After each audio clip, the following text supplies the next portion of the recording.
บาทนี่กูกะว่าเราบอกหากินหัวมึงเอ่ยมือแรกสิได้รับบ่นอสิบ่ได้เก็บของเมื่อคืนบ่นอจะมาโบดมาโผแต่วันทางนี่อ้าวพี่น้องเอ่ยเบิ่งซอยข่อยแน่พุ่นบักน้อยๆตัวนั้นหายไปในกีบเมฆเชียนบ่ได้แม่มันบาดนี่หายไปเลยโอ้ยเบิ่งแน่พนักงานการจัดตั้งข่อยสนั่นอยู่อังเรียนกันใส่ละอยู่อ้าวพุ่นพกล้างอยู่มือแรกนี่หางเครื่องบริท่ากับแป้งดอกพี่น้องเอ้ยเปิดอันนี้โหบเอาแล้วก็ท่าแต่สติคืนเลย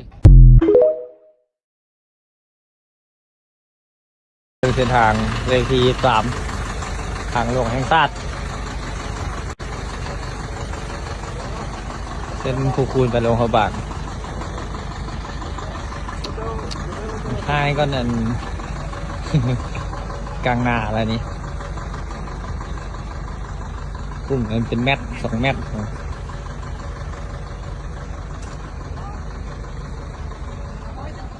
ทางนี้กับทางนี้ระดับตั้งกันเลยละ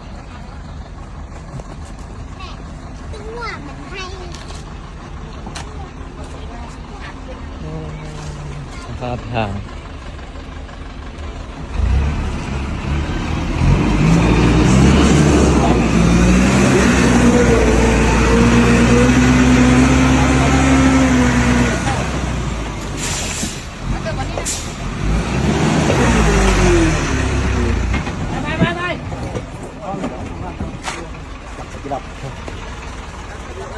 ตัดแล้วไม่ในทางนี้ขอกันนิดนึงกูได้ป่ะคนน่ะ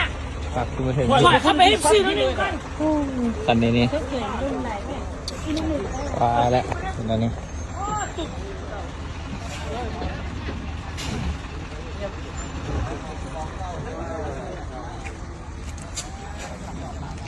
โอ้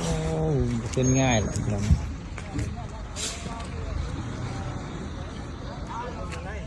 ท่านผู้ชมมากระหลาย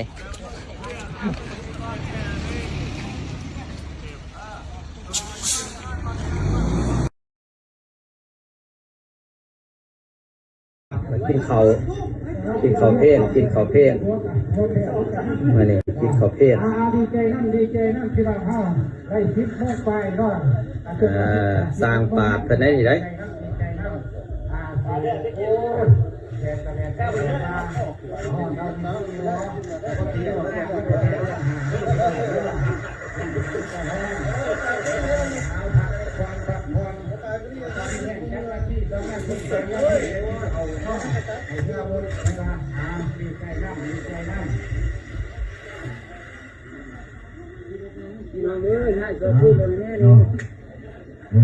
ไอ้มี่ย่างซอปูนนะเนี่ยเพื่อนให้ย่างซอปูนหน่อยบ่ท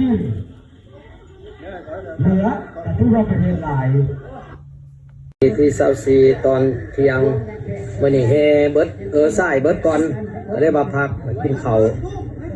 เพศมาเนี่ยกินเขาเพศดีใจนั่นที่เราเข้าได้คิดแค่ไปก็สร้างปาดเป็นได้ไหม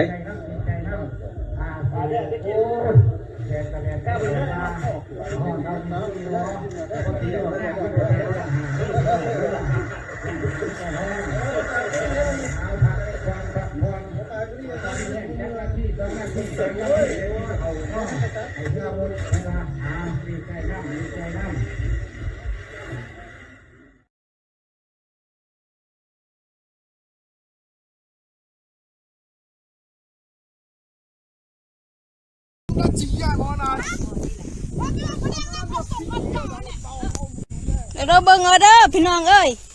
เบิ่งคนจีนนี่โอ้เอ๊ะ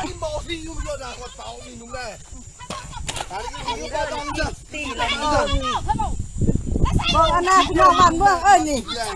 นี่เมืองประชาชนนี่ไอ้ซอยแน่เจ้าเมืองเจ้าแพงทั้งสภาไอ้คนซอยแน่ให้เบิ่งแน่ประชาชนในบ้านน้องบัวหน่อยเด้อแพงสารวัตรเมืองสารวัตรให้เพิ่นเบิ่งแน่นี่我不打死你的！来吧，来吧，打不打？打我就一棍就敲死你！是嘛？这块不？这块你阿拉。还有吹干，一直跟你们讲。 จักเล่นบุคอยคอยบ่เฮ็ดเราของเจ้านี่ไปเจ้าเอาออกเข้าใจบ่บัดนี่เขาต้องเจ้าเลยเชื่อพันเชื่อแล้วคอยให้เอาออกคอยให้เฮ็ดดิ้นก็ไม่ถูกจะมาได้เฮ็ดดิ้นคอยแล้วได้เฮ็ดดิ้นคอยแล้วเขาบอกจะมาเฮ็ด有种再帮一下。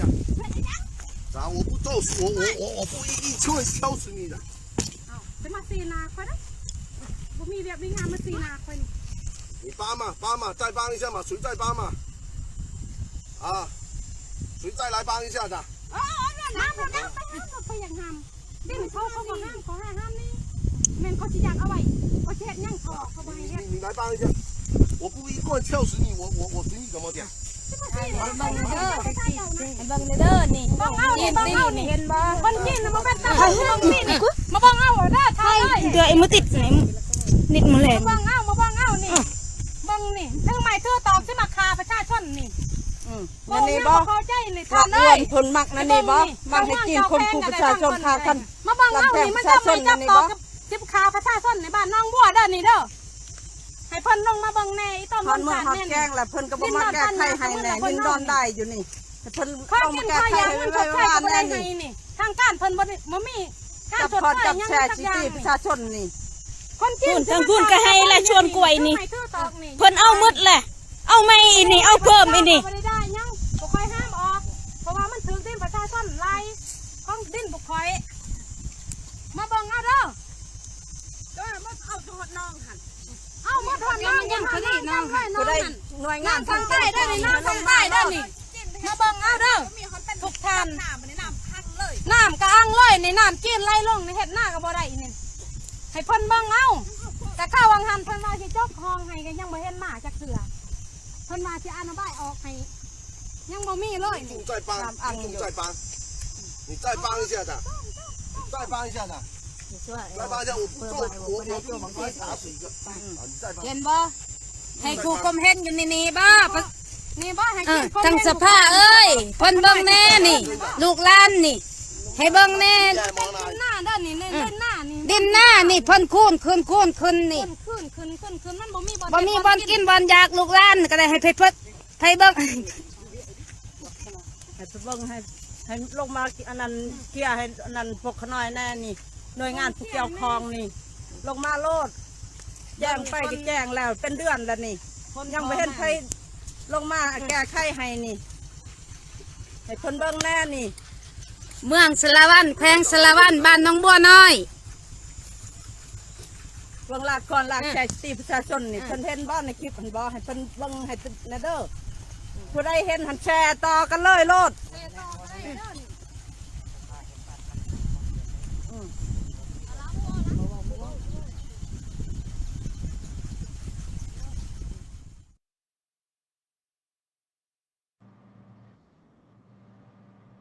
สบายดีทุกท่านที่กำลังรับชมรับฟังรายการสายเลือดเดียวกันพี่น้องข้าพเจ้าเป็นพิธีกรในค่ำคืนมื้อนี้พี่น้องทิศหนึ่งพบกันทีนึงเนาะพี่น้องเนาะคิดเห็นบุญปีใหม่ลาวได้พี่น้องปัจจุบันคืออยากไปลินไปเที่ยวไปยามทุกคู่ทุกคนแต่ประเทศอเมริกาพวกเฮาก็ฮู้ผู้ใดก็มีเวียกมีการเนาะแต่ได้เบิ่งนำ Facebook ก็ดีใจได้เห็นคนลาวเฮามียังบ่ทันลืมฮีตของประเพณีว่าซั่นซะเห็นหลายอันหลายแนวละอันดีก็มีอันบ่ดีก็มีส่วนหลายก็เป็นอันดีล่ะเห็นคนเฮาพากันพาลูกพาหลานเฮ็ดครูบาอาจารย์ก็บางคนออกมาเป็นตนเป็นโตเป็นตัวอย่างมื้อนี้ก็เห็นคลิปอีกตัวหนึงมาแต่เซนดิเอโกเนาะอยู่วัดเซนดิเอโกครูบาเพิ่นไปตำหนิเพิ่นไปถามมีพ่อออกผู้หนึงนุ่งเสื้อกาวงเดือนทุ่งกาวงเดือนเพิ่นก็บอกว่าเจ้ามาอเมริกาละพ่อแม่ตินตูนโยนหนีลี่ตายมาตั้งแต่เจ้ายังน้อยมาปัจจุบันเจ้าก็ได้เฮ็ดขายหน้าขายตาพ่อแม่เอาไอ้น้องคนลาวหมดทุกคนอพยพเพราะเจ้านั้นไปเอาเสื้อทุ่งสร้างสามหัวบ่แม่นเสื้อ กาวงเดือนของสปปลาวมะนุงที่จริงทุงนี่บ่เป็นหยังเด้ทุงนี่มันเฮ็ดมาจากผ้าจากเสื้อจากเพแต่เครื่องหมายมันลึกเครื่องหมายของทุงกาวงเดือนนี่มันลึกที่สุดเฮาต้องได้คิดเดี๋ยวนั้นถ้าผู้ใดคิดว่าโอ้ยอันนี้กระทุงสร้างสามหัวโอ้ยอันนี้กระทุงกาวงเดือนมันก็เป็นทุงคนลาวหั่นล่ะอันนี้ก็ถูกแต่บ่จะแจ้งเพราะคนแนวนี้บ่ฮู้จักที่ไปที่มาของตนเองเจ้าเองผู้เอามาเสื้อหรือว่าทุงมาขยายนี่สัญชาติอเมริกาพ่อแม่เกิดอยู่อเมริกาพ่อแม่พามาอยู่อเมริกาเจ้าบ่แม่นสัญชาติลาวเจ้าเอาทุงสปปลาวนั้นมาขยายแสดงว่าเจ้ามาสนับสนุนเขาว่าเขาเป็นคนดีอยากให้คนทั่วโลกนี่ยกสรรเสริญอันนี้ผิดเด้อรัฐิคอมมิวนิสต์มีพรรคเดียวให้พวกเจ้าพากันเบิ่งโลดผู้ใดได้ฟังความปากความของข้าพเจ้านะกฎขี่คุมแห่งประชาชนจำพวกนี่นะโอ้ยคอยบุรินการเมือง no มันบ่เกี่ยวกับการเมืองเจ้าเกิดมาเจ้าใหญ่มาเจ้าควรฮู้เข้าวงหามงเฮียนเจ้าควรฮู้ลัทธิคอมมิวนิสต์ตัวอย่างเกาหลีเหนือทุกยากปากมองประชาชนน่ะขุดหัวเราเกาหัวหญ้าแต่ประธานประเทศหัวหน้าตุยพีประชาชนหมดประเทศอึดยากอันนั้นมันความบ่ดีเด้อันนี้เป็นการกดขี่ข่มเหงมนุษย์ด้วยกันบ่ควรไปสนับสนุนบ่ควรไปเฉลิมฉลองลาวก็คือกันเจ้าเอามาเจ้าขายหน้าเจ้าเองว่าเจ้านี้บ่ฮู้ไปที่มาของตัวเองถ้าเจ้าน่ะเป็นคนลาวมาตั้งแต่สปปลาวคนบ่ได้เว้าหยังเพราะเจ้าเป็นคนลาวทุงกาวงเดือนเป็นทุงเจ้าแต่พวกเจ้าเป็นลูกอพยพผู้บางคนก็มาใหญ่อยู่นี่ออกจากประเทศลาวมาได้ 7-8 ปีบ่ 3-4 ปีบ่2 ปีบ่เท่าใดหลายคนก็มาเกิดอยู่นี่แล้วเอาทุงเข้ามาขยายว่าตนเองเป็นคนสปปลาวว่าตนเองเป็นคนคอมมิวนิสต์ว่าเจ้าเป็นคนลาว no ชื่อเจ้าบ่ได้อยู่ในบัญชีของพวกเขาเจ้าบ่แม่นสัญชาติลาวเจ้าเป็นสัญชาติอเมริกาหรือถ้าเจ้ามีบัตรเขียวอยู่อเมริกาเจ้าก็เป็นคนอเมริกาอยู่อเมริกาถ้าเจ้าหันมาหาอยู่หากินอยู่อเมริกานี่เป็นราชการอเมริกาใส่พาสปอร์ตอเมริกาแต่ตนเองนั้นเอาทุงเปื้อนเลือดทุงฆ่าประชาชนทุงเข็นฆ่าประชาชนทุงฆ่าเจ้าชีวิตของประเทศลาวนี้มาขยายนะอันนี้ก็น่าอายตายยากน่าอายต่างพ่อต่างแม่หรือว่าพ่อแม่สิได้ใจบ่จักพ่อแม่ก็บ่ฮู้ตัวเองตินตุนโยนนี่เป็นขี้ค่ามาใส่ของเขาไล่ออกจากประเทศลาวลีมาออกกลางคืนข้ามโขงกลางคืนออกมาพี่ยังไปเอาทุงเขามาใส่อยากใส่ก็ได้บุญผู้ใดตีผู้ใดดอกแต่ว่าเป็นตาอีดูตนที่เจ้าผู้หรือว่าพวกเจ้าหลายคนบ่ฮู้จักที่ไปที่มาของตนเองประเทศตนเองเป็นประเทศอเมริกาอยากใส่ทุงแท้ก็ใส่ทุงอเมริกาเด้ถ้าว่าตัวนี้บุรินการเมืองอันนี้ตั้งขวงเจ้ามาขายนะสมมุติเจ้ามาขายนะคุณพันหนึ่งมีซื้อได้ขายบ่ฮอด5ผืนบ่แม่นผู้ใดสิกล้านุ่งตัวนั้นก็แสดงว่าเป็นคนโง่เด้อค่อยเป็นคนซัวเด้อเบิ่งค่อยเด้อค่อยสนับสนุนปฏิการขายชาติเด้อก็ซั่นตัวบ่ได้เครียดได้ซ้ำแต่ว่าเฮามาลุมกันอันนี้เป็นการออกเห็นอยู่นำข่าวขอสรรเสริญครูบาอยู่เซนดิเอโกแต่คนบ่ฮู้ว่ามันอยู่วัดใดบัดนี้ฮู้แล้วอยู่วัดเซนดิเอโกเพิ่นก็บ่ได้บอกหยังดอกเพิ่นบอกความเป็นธรรมเพิ่นอยากบอกให้เจ้าฮู้จักไปที่มาของเจ้า อยากให้เจ้าเป็นตนเป็นตัวของตนเองอย่าสิเป็นขี้ข้ามาใส่ของชาติอื่นคุณรัฐบาลลาวเป็นชาติอื่นเด้อเพราะว่าเจ้าเป็นชาติสัญชาติอเมริกาสรรเสริญเพิ่นที่เพิ่นบอกเจ้าหั่นน่ะทุ่งหันหรือว่ากาเครื่องหมายนู่นนี่อันนี้ประเทศประชาธิปไตยจมควรมาใส่โอ้ยค่อยบ่ได้เล่นการเมืองเจ้าเป็นครูบาเจ้าเป็นครูบาเจ้าบ่เล่นการเมือง no เจ้าผิดอีกหมดทุกคนอยู่ภายในประเทศนี้บ่ว่าแต่ครูบาบ่ว่าแต่ญะโพบ่ว่าตั้งแต่เจ้าหัวโจพระผู้ใดก็อย่าควรฮู้การเมืองและควรเล่นการเมืองบ่ดังนั้นพวกเจ้าจะเป็นแบบประชาชนอยู่ในประเทศลาวสปป.ลาวโอ้ยอันนี้ก็เอาแต่พรรคแต่รัฐสิเฮ็ดเฮานี่ก็ได้เดินตามเพิ่นเจ้าเมืองเจ้าแข่งบอกหยังเฮาก็เฮ็ดเพราะเฮาการเมืองเฮาบ่เฮ็ดเฮาให้เพิ่นเฮ็ดให้คันถึงคันสูงเพิ่นเฮ็ดเบิ่งประเทศลาวดูบัดนี้มีแต่ที่จีนแต่เวียดหันใจก็บ่ได้ล่ะบริษัทจีนบริษัทซิลิโคนอยู่เมืองท่าพระบาทนั่นแขวงบริคำไซหั่นประชาชนเมื่อยปากแล้วมิดแล้วเดี๋ยวนี้แต่ว่าสิตายละอยากปากอยากเว้าแต่รัฐบาลบ่ให้เฮ็ดย้อนหยังย้อนประชาชนบ่เว้าคนเดียวกับคนลาวอยู่นอกประเทศนี่บางคนนี่ล่ะค่อยบ่แม่นนักการเมืองค่อยบ่ลิ้นการเมืองมันบ่ดีพี่น้องดังนั้นเฮาต้องฮู้จักการเมืองได้การเมืองเท่าโดนัลด์ทรัมป์เป็นจังได๋การเมืองโอบามาเป็นจังได๋พรรคใดเป็นจังได๋เฮาก็ควรฮู้นับตั้งแต่ผู้แทนอยู่บ้านเฮาเจ้าเมืองอยู่บ้านเฮาเจ้าแขวงอยู่บ้านเฮาแต่ละแขวงนั่นน่ะแต่ละเมืองนั่นน่ะเฮาก็ต้องฮู้เพื่อเฮาไปเลือกเอาเพิ่นคันเฮาบ่เลือกเอาเพิ่นสมมุติว่าคนชั่วมาเป็นได้ซั่นน่ะมาเป็นเจ้าเมืองมาเป็นเด้มาเป็นผู้แทนเฮาเด้มันสิดีบ่มันบ่ได้มันบ่แม่นว่าค่อยไปจบมาแต่ Brown University เรียนจบรอมาเรียบร้อยเขาจึงสิไปเรียนการเมืองมันบ่แม่นแนวนั้นหมดทุกคนเฮาเรียนการเมืองได้อย่าพากันเว้าอีกเด้อพี่น้องเด้อว่าเขาบ่เรียนการเมืองเขาบ่เป็นการเมืองหั่นน่ะเขาว่าคนลาวเป็นคนล้าหลังเด้ชาติอื่นผิวอื่นเขาเฮ็ดหมดล้าหลังนั่นแต่คนลาวเฮานี่บ่บ่ได้ข้าพเจ้ามาบอกมาเตือนบ่ได้สั่งบ่ได้ฮักคันบ่ฮักเนี่ยเฮาบ่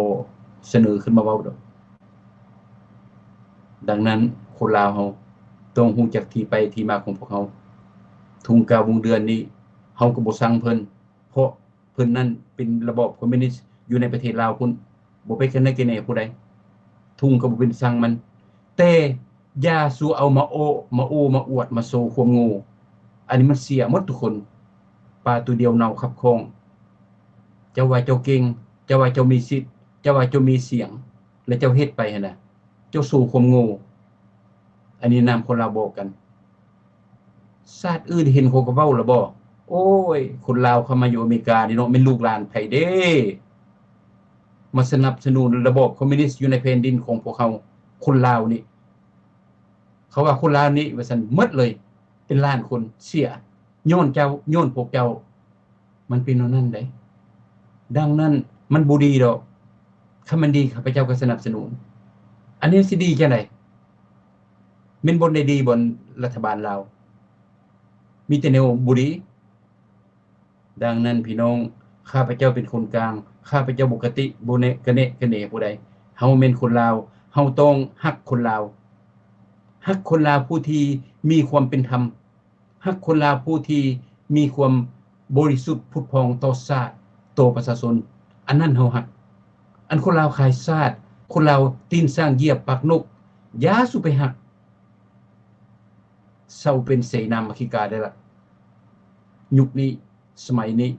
2025ละเนาะพี่น้องเนาะอันนี้เป็นเปิดหัวข้อเด้อพี่น้องเด้อรายการมื้อนี้นี่ที่จริงครับพระเจ้าจะเว้าเรื่อง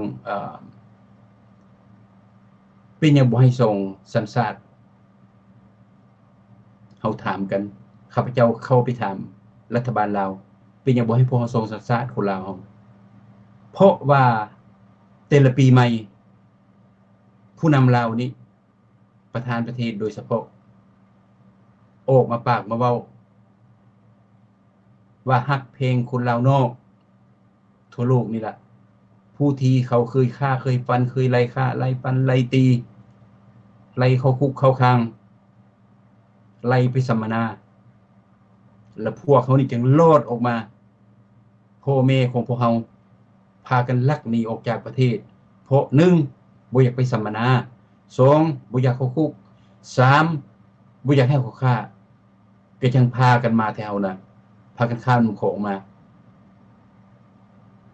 อยู่ศูนย์หนองคายอยู่ศูนย์อุบลอยู่ศูนย์ทั่วประเทศไทยปัจจุบัน40 ปี50 ปีแล้วพวกเขานี้เคยเป็นอพยพมานี่นะเคยเป็นศัตรูเบอร์1ของพรรคประชาชนปฏิวัติลาวนี่นะอย่าลืมเด้อสิบอกให้ฟังอีกอพยพพวกใดคนลาวผู้ใดตินตูนโยนหนีออกจากประเทศลาวในสมัยเพิ่นเข้ามาใหม่นั้นและเป็นศัตรูเบอร์1ของพวกเขาผู้ใดพรรคประชาชนปฏิวัติลาวปัจจุบันหรือว่าพรรครัฐหรือว่ารัฐบาลลาวปัจจุบันอันนี้มติหนึ่งที่ข้าพเจ้าเคยเรียนตัวนั้นเป็นนักเรียนนักศึกษาข้าพเจ้าก็เลยมาบอกหมดทุกคนว่าพวกเขาหมดทุกคนนี้แม่นศัตรูเบอร์1ของพวกเขาหมายหัวเรียบร้อยแล้ว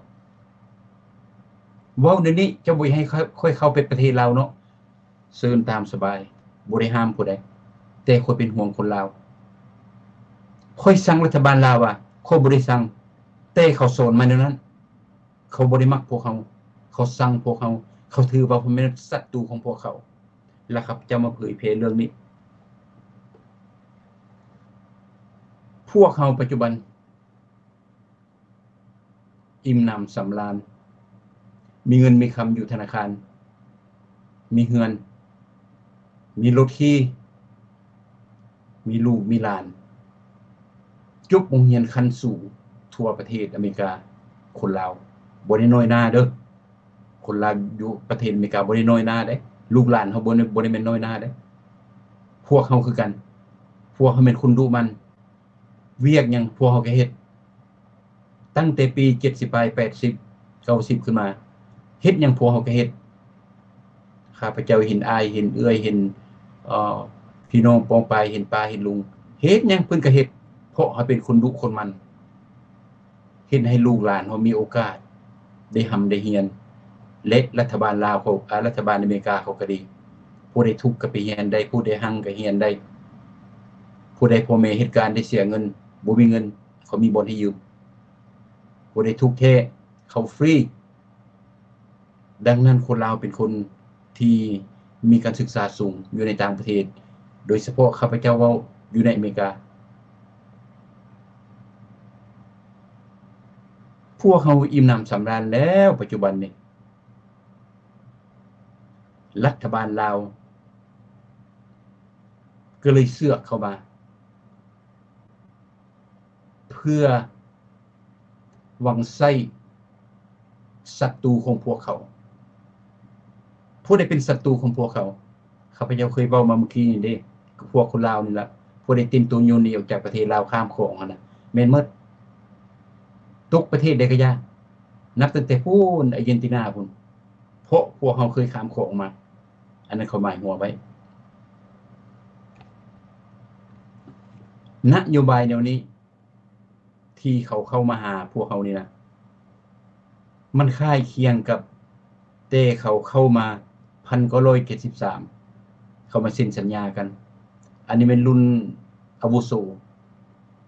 ของพวกเขาพุ่นละรุ่นพ่อตู้รุ่นพ่อพุ่นละเพิ่นเคยเป็นรัฐบาล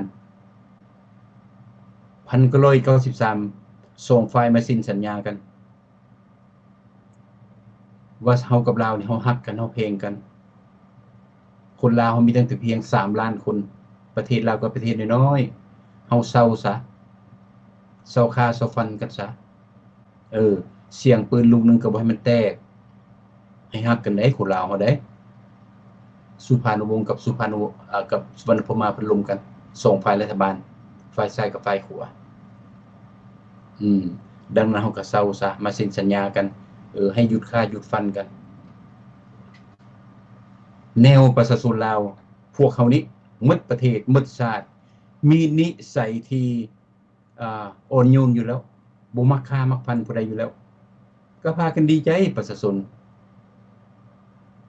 รัฐบาลฝ่ายขัวหรือว่าฝ่ายประชาธิปไตยหรือว่าฝ่ายพระราชอาณาจักรลาวนี้เพิ่นก็เชื่อฝ่ายซ้ายหมายถึงพรรครัฐปัจจุบันนี่ล่ะพ่อแม่ของพรรครัฐปัจจุบันนี่ล่ะทองรุ่น4ชีวิตเข้ามาประเทศลาวเพิ่นก็สิอายุจักปี20ปลายปีเพราะเดี๋ยวนี้70ปลายเขายึดอำนาจมาได้50ปีแล้วเอา50มาสม20ปลายปีก็พอดีเป็น70ปลายปีแสดงว่าทองรุ่นนี้หากว่า20ปลายปีรุ่นพ่อรุ่นแม่ทองรุ่นนี้เอามาเซ็นสัญญานี่นะว่าสิเซาค่าเซาฟันกันแหละผลสุดท้ายเป็นจังได๋เขาก็หักหลังฝ่ายขัวเพราะจำพวกนี้มือถือสากปากถือศีลอันนี้แม่นบทเรียนของคนลาวอยู่ภายในและภายนอกภายในเพิ่นปากบ่ได้บ่ดังเพิ่นก็ฮู้ภายนอกพวกเขาโดยเฉพาะแม่นบทเรียนที่ล้ำค่าพวกเขาเคยเรียนเคยจื้อควรจำเอาเพราะเฮาไปเชื่อลัทธิคอมมิวนิสต์นี่มันบ่ได้เขาเว้าแนวนึงเขาเฮ็ดจังนึงฝากความหวังฝากความซื่อสัตย์สุจริตไว้กับลัทธิคอมมิวนิสต์ก็ซ้ำกับว่าฝากไข่ไว้กับกาตุกามันกินไข่มันฝากกันบ่ได้ฝากหมาไว้กับแค่ตัวแค่มันกินหมาดังนั้นมันใกล้กันบ่ได้ความซื่อสัตย์ความบริสุทธิ์ที่พวกเขาจะไปเชื่อมันได้มันก็บ่มีคือกันดังนั้นเพิ่นก็เฮ็ดแบบ1973แล้วตามความคิดของข้าพเจ้าเด้อคนเกิดใหม่ใหญ่รุ่นเขายึดประเทศข้าพเจ้าก็12-13 ปีเพิ่นก็เลยต่อเสาะมาหาเรานอกนั้นเขาเสียสละเสียเปรียบเสียเกียรติเสียยศเสียศักดิ์เสียหน้าเสียตาก้มมาหาเรานอกนี่นะมันมีเหตุมีผลลวงหลายใหญ่เขาจึงสามารถก้มหน้าเข้ามาได้เฮาก็ฮู้แล้วเป็นหยังเขาจะมาเว้านำเฮาเพราะจำพวกนี้เขาบ่ยอมเสียเปรียบเด้คอมมิวนิสต์เด้1เขาบ่เสียเปรียบ2เขาจะตัวเจ้าเพื่อเอาเจ้าเป็นขี้ค้ามาใส่เขาแสดงว่ารัฐบาลนี้รัฐบาลลาวปัจจุบันพรรครัฐนี่ล่ะนำชาติไปบ่ได้แล้วหมดตีนหมดมือหมดปัญญาแก้ไขบ่ได้สำกับว่าตีนเต่าตกสลามภาษาลาว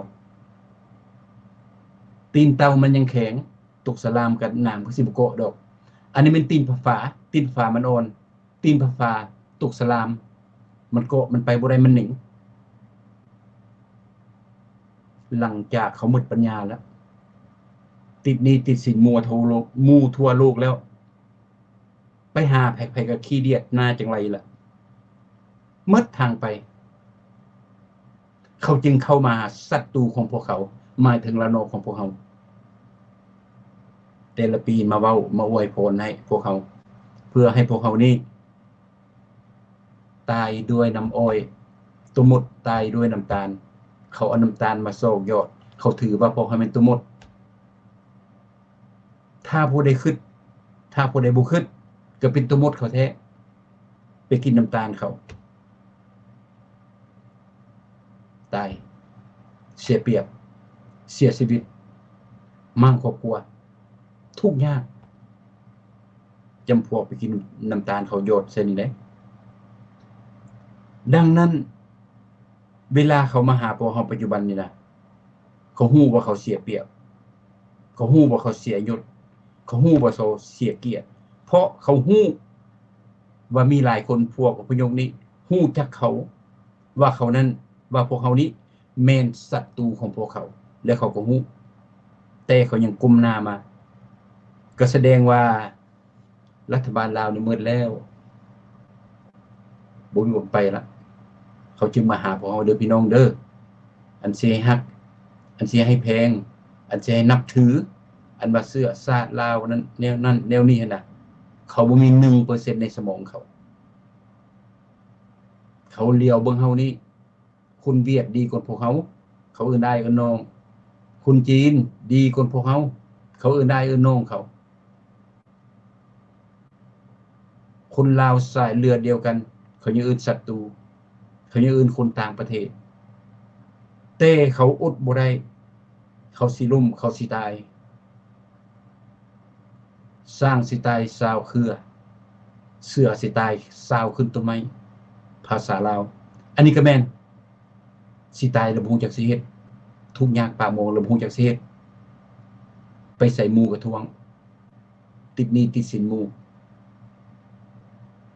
เอาเฮาฮู้เนาะ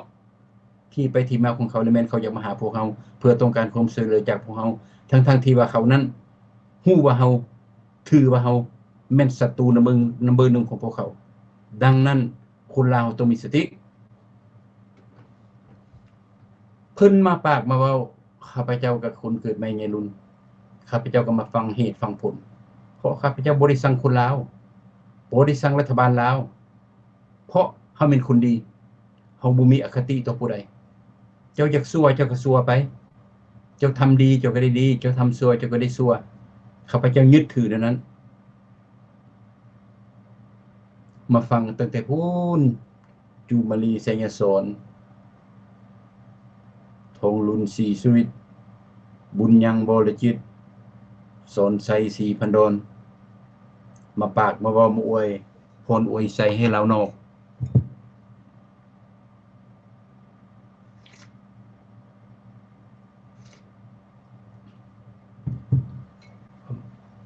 ว่าคิดฮอดคิดถึงพวกเขานี่เป็นสายเลือดเดียวกันส้นเสื้อส้นชาติอันเดียวกันพวกเขาหมายถึงรัฐบาลลาวอาแขนอามือตอนรับพวกทานหมดทุกคนเป็นลาวนอก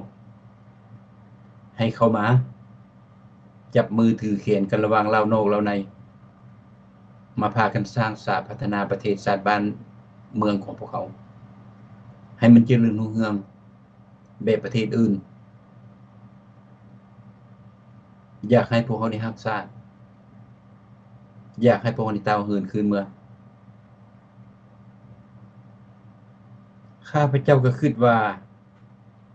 ความเบานี่ดีความคิดแนวนี้ลาวกับลาวห่มกันเป็นความคิดที่ประเสริฐความคิดดีที่สุดติบ่ได้และข้าพเจ้าก็บ่ได้ติและก็บ่ได้มาโจมตีแต่มีคำถาม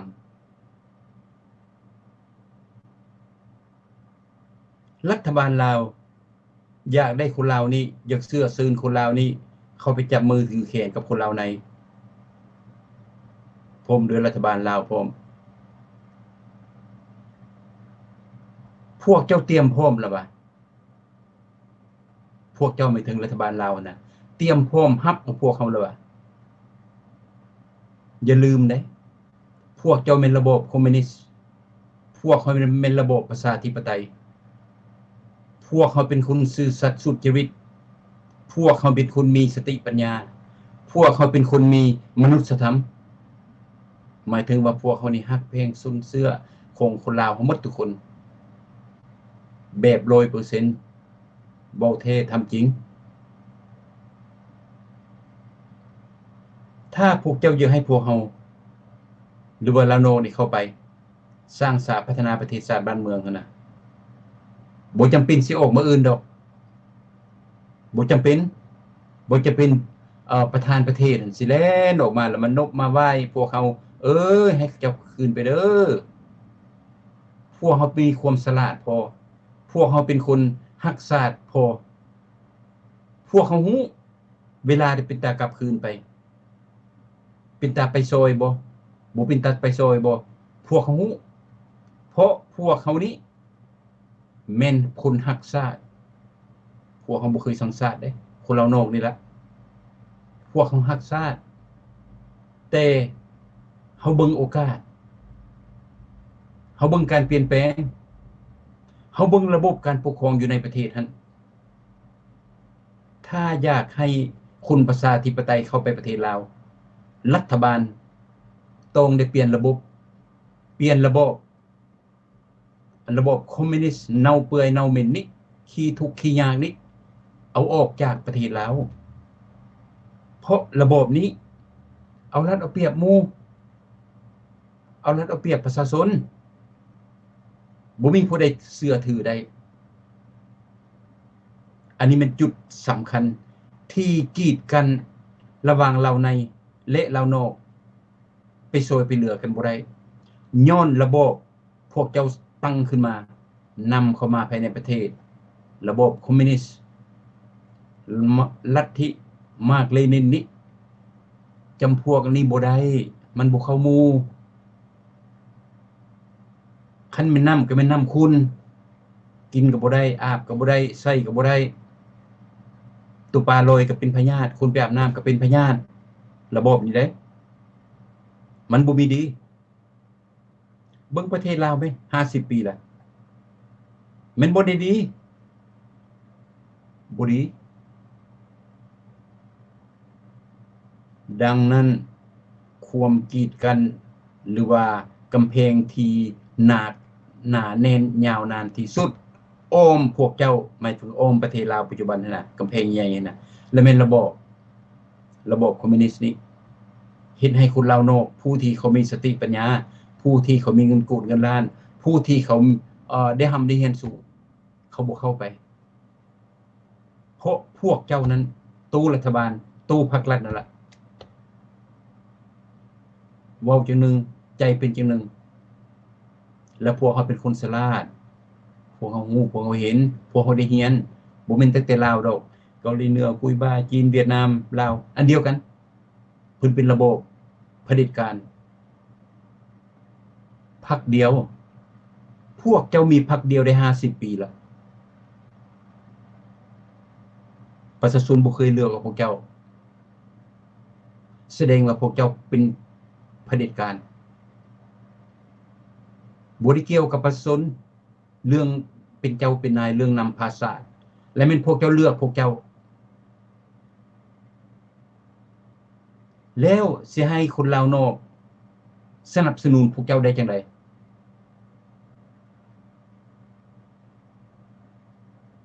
ปัจจุบันประชาชนบ่มีสิทธิ์บ่มีเสียงปัจจุบันพวกเจ้าบ่ได้สร้างสร้างพัฒนาประเทศชาติบ้านเมืองปัจจุบันพวกเจ้าโกงชาติลิ้นเส้นลิ้นสายเอารัดเอาเปรียบประชาชนเห็นชาติอื่นดีกว่าคนลาวอีกอยู่ภายในประเทศแล้วพวกเขาเห็นนั้นนะแล้วคนลาวผู้ที่เขามีความรู้ความฉลาดเฮ็ดจังได๋เขาสิอยากไปหาพวกเจ้าไปช่วยพวกเจ้าเพราะเว้าซื่อๆเว้าความจริงพวกเขานี้ย่านพวกเจ้าจะเข็นจะฆ่าพวกเขาย่านพวกเจ้านั้นจะเอารัดเอาเปรียบพวกเขาย่านพวกเขานี้เข้าไปแล้วไปลงทุนลงอย่างแล้วพวกเจ้าสิยึดเอาซื่อๆเอารัดเอาเปรียบพวกเขาแล้วพวกเขาอยู่ประเทศประชาธิปไตยอิ่มหนำสำราญมีสิทธิ์มีเสียงอยากเว้าหยังก็ได้อยากเฮ็ดหยังก็ได้บ่มีผู้ใดจับบ่มีผู้ใดกุมบ่มีกองร้อนสิมาจอบฟังบ่มีตำรวจสิมาจอบจับบ่มีภาษีสิมากดขี่คุมเหงแล้วเป็นจังได๋พวกเฮาจังว่าอยากไปอยู่ตกนรกอยู่ในประเทศลาวเฮามาได้อยู่เมืองสวรรค์แล้วและอยากให้ขอพวกเฮาไปอยู่เมืองนรก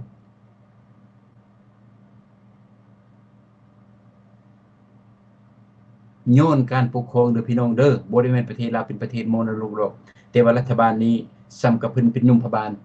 ที่ว่าฆ่าประชาชนจับประชาชนเอารัดเอาเปรียบประชาชนลิ้นเส้นลิ้นสายประชาชนผู้ใดประชาชนคนธรรมดาบ่มีจุ่มบ่มีเกลือบ่มีเสื้อบ่มีสายบ่มีมูลเสื้อปฏิวัติทุบไปหดมือตายแล้วพวกเจ้าเอาเปรียบเอารัดเพิ่น แล้วพวกเขาเห็น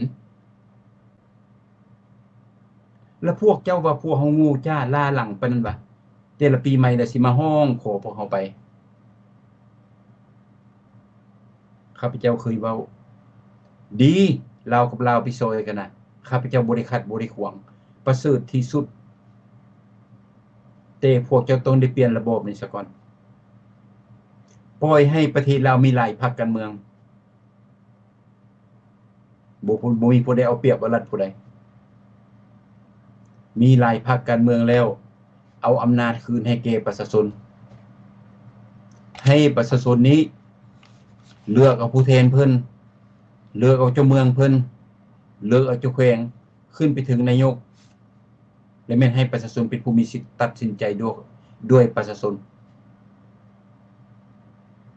ถ้าพวกเจ้าจะเฮ็ดแบบปัจจุบันนี้นะเด็กน้อยเข้าโรงเรียน5 ปีละเขียนชื่อตนเองบ่ได้ลูกหลานคนลาวอยู่ในสหรัฐอเมริกาเข้าไปฮอดครึ่งปีเขาเขียนได้ละพวกเจ้า5 ปีเขียนชื่อตนเองบ่ได้แล้วจะให้พวกเขานี่ลงไปหาพวกเจ้าก็คือเบิ่งคันดูมันต่างกันปานใดเว้านี่บ่แม่นข้าพเจ้าลิ้นสิ้นลิ้นสายลิ้นพักลิ้นพวกประมาทญาติทาน no บ่แม่นมีตั้งแต่ความจริงอยากให้ประเทศลาวผู้นำลาวมีความเป็นธรรมและถือเอาศาสตร์เป็นใหญ่บ่แม่นพรรคตนเองเป็นใหญ่ได้บ่ถือได้แบบปัจจุบันนี่มันบ่แม่นแบบปัจจุบันนี่เป็นพรรคประชาชนปฏิบัติลาวหรือว่าพรรครัฐนี่เป็นใหญ่หมดทุกคน7 ล้านคนอยู่ภายในประเทศต้องได้ฟังความค่อยผู้ใดมีความคิดความเห็นแตกต่างผู้ใดปากผู้ใดเว้าแสดงความคิดความเห็นของตนเองถือว่าเขาโต้ตานพรรคโต้ตานรัฐที่จริงความคิดเขาดีประชาชนแต่พวกเจ้าใช้สิทธิ์ใช้เสียงบ่ให้เขาใช้ความคิดของเขาเฮ็ดไปเฮ็ดมาประเทศชาติทุกอย่างโดยพัฒนาย้อนประชาชนบ่มีความรู้ความสามารถความฉลาดย้อนพวกเจ้าเองรัฐบาลประชาชนเขาอยากเรียนนับฮอด100ฮอดพันแต่พวกเจ้าคุมหิงเขาไว้ให้นับได้แต่5ถึง10เพราะย่านประชาชนนั้นฉลาดคันเขาฉลาดและย่านเขาคนล้มตัวเองอันความคิดหมดเท่านั้นพวกเขาเห็นเท่านั้นแล้วใช่พวกเขาเข้าไปประเทศลาวเฮ็ดหยังเข้าไปเสี่ยงชีวิตตายวะเข้าไปเสี่ยงเสียเงินวะซื้อดินก็ซื้อบ่ได้ซื้อเฮือนก็ใส่ตนเองซื้อก็บ่ได้เฮ็ดหยังก็บ่ได้ซื้อรถก็บ่ได้เฮ็ดหยังก็บ่ได้มีตั้งแต่เอาเงินไปลงทุนได้อันนั้นเป็นความคิดที่ล้าหลังความคิดโง่จ้าความคิดเอาเปรียบหมู่คนฉลาดเขาอ่านหมดแล้วเขาบ่เข้าไปเหลือแต่กุ้งแต่ซิวนี่เข้าไปนะอันสำหรับปลาใหญ่เขาบ่เข้าไปเขาอ่านเขาเห็นดังนั้นถ้าพรรครัฐนี่นะ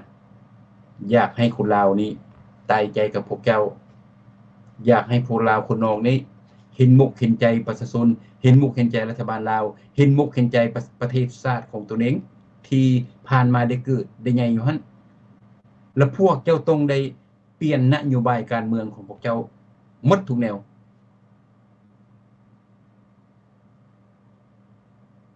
อันลัทธิคอมมิวนิสต์นี้เอาทิ่มได้แล้วเริ่มต้นมูโลดเว้าความจริงลัทธิคอมมิวนิสต์นี้อันสังคมนิยมเน่าเปื่อยนี่นะคุมเฮงประชาชนนี่นะมุดศาสตร์ก็เป็นตัวเดียวนี่นะโพตายแล้วลูกขึ้นลูกตายแล้วหลานขึ้นนะอันนี้มันล้าหลังเพราะมนุษย์ปัจจุบันเขาฉลาดแล้วเขาลื่นที่ระบบคอมมิวนิสต์เคยตั้งเข้ามาตั้งแต่1917อยู่สหภาพโซเวียตพุ่นแล้วเขาการผ่านมาแล้วหมดทุกคนเขาได้ได้เรียนเขาฮู้ว่าลัทธิคอมมิวนิสต์เป็นจังได๋ประชาชนภาคได้บ่เขาเอาสิทธิ์เอาเสียงให้ประชาชนบ่เขาลือว่าเขาเป็นเผด็จการประชาชนลาวนอกเขาฮู้ 90% เขาฮู้แล้ว มีแต่10%จำพวกนี้แหละแม่นเป็นกุ้งเป็นปลาซิวเป็นปลาที่หันใจอยู่ออกซิเจนในน้ำบ่ได้หันใจแงบอยู่ถึงพี่จำพวกนี้จำพวกเข้าไปนะเพราะตัวนี้บ่คิดสำหรับผู้ที่เขาฉลาดอ่านฮู้เขาเหลียวไปนะมันบ่เป็นตาเข้าไปก็ทุกข์เข้าไปก็ยากให้รัฐบาลลาวเบิ่งประชาชนตนเองก่อนปัจจุบันดังนั้นก่อนจะเข้ารายการข้าพเจ้ามาสายเพื่อเตือนสติรัฐบาลว่าชีวิตของประชาชนทุกข์ยากส่ำใดอยู่ภายในประเทศและพวกเจ้าช่วยเหลือประชาชนหลายส่ำใดอยู่ภายในประเทศข้าพเจ้าบ่ได้เอาวิดีโอนี้ออกมาเพื่อขายขี้หน้าพวกเจ้าบ่แม่นเด้อเอามาเห็นมาเฮียนนำกันนี่แม่นความผิดพลาดของพวกเจ้าที่ปล่อยให้คนจีนเข้ามายึดดินยึดดอนของประชาชนแต่พวกเจ้าบ่ได้มื่นตาเบิ่งเพิ่นกองร้อนก็บ่เห็นตำรวจก็บ่เห็นทหารก็บ่เห็นเจ้าเมืองก็มิดผู้แทนก็มิดเจ้าแขวงก็มิดคันถึงมิดมาทุกคนอันนี้วะอันอยากให้พวกเราไปค้าไปขายใช่พวกเราเสื้อหมกเสื้อใจรัฐบาลเดี๋ยวนี้วะเห็นคนจีนดีกว่าคนลาวจับคนแง่งาใส่ผู้นั้นจับคนงาใส่ผู้นี้ขนาดเขาเป็นผู้หญิงแต่คนลาวหมดประเทศเงียบหมดทุกคนแล้วใช้ลาวโนนี่เข้าไป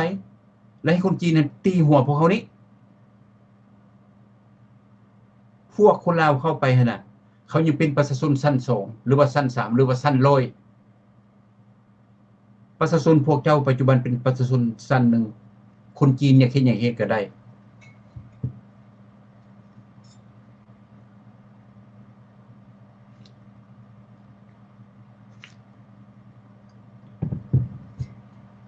ขนาดประชาชนตัวเองก็ยังบ่เบิ่งบ่แยงเขาล่ะขย้อนลาวนอกเป็นศัตรูกับพวกเจ้านี่เข้าไป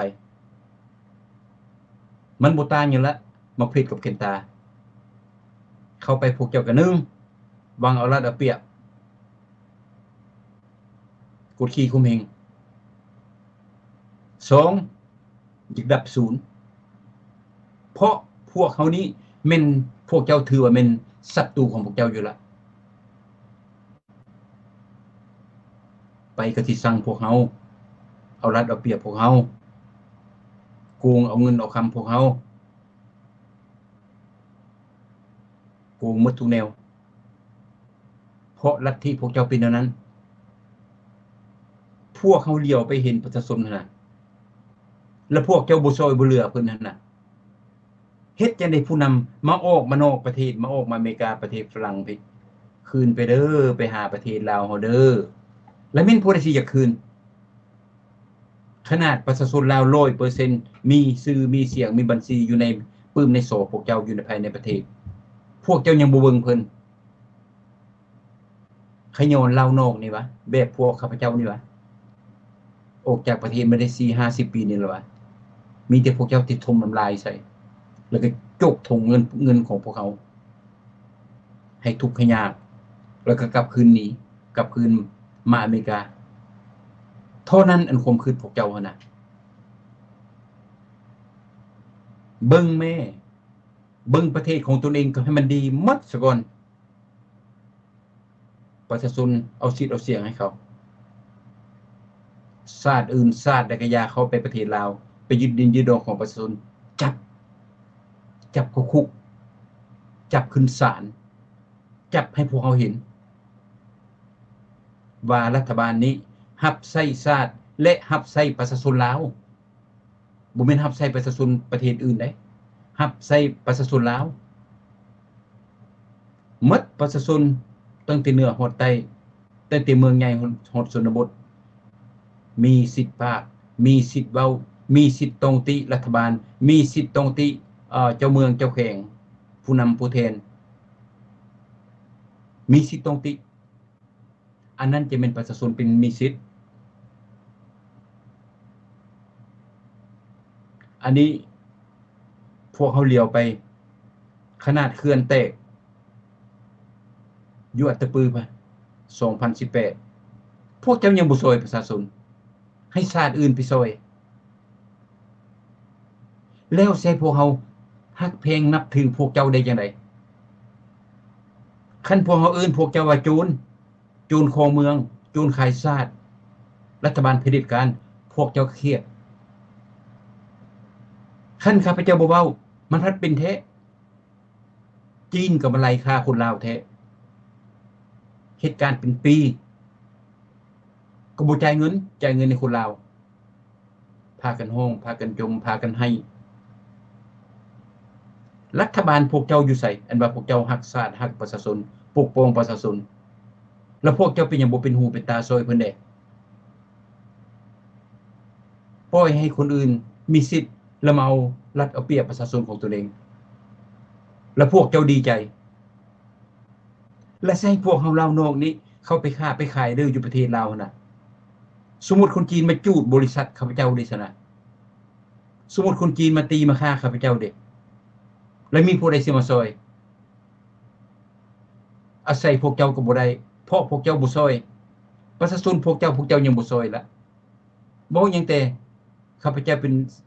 เสื้อชาติลาวสัญชาติอเมริกาอย่าให้ข้าพเจ้าเข้าไปค้าไปขายนำกันไปจับมือถือแขนสร้างสรรค์พัฒนาประเทศชาติบ้านเมืองนำกันเฮ็ดจังได๋สิเป็นไปได้ดังนั้นรัฐบาลลาว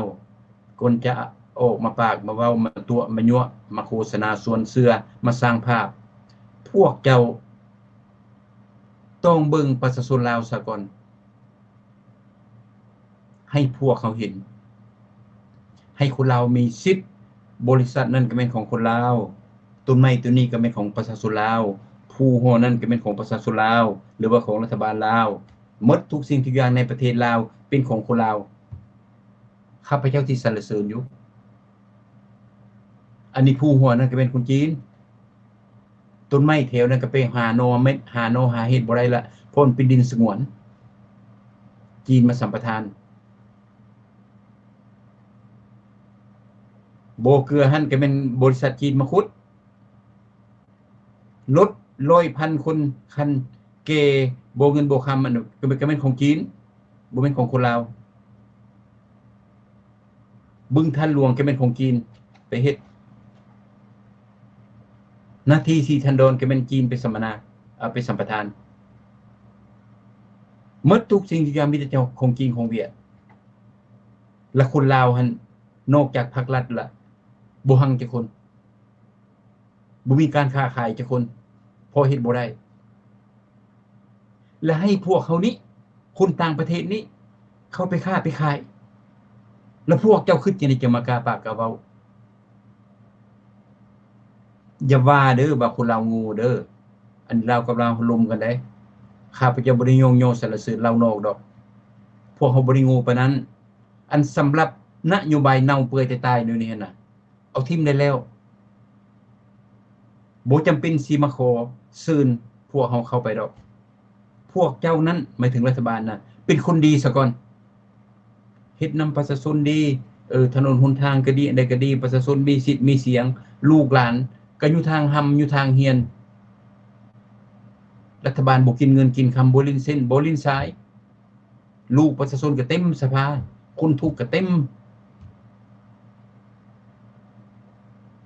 อยากเว้าหยังก็เว้าได้อยากติหยังก็ติได้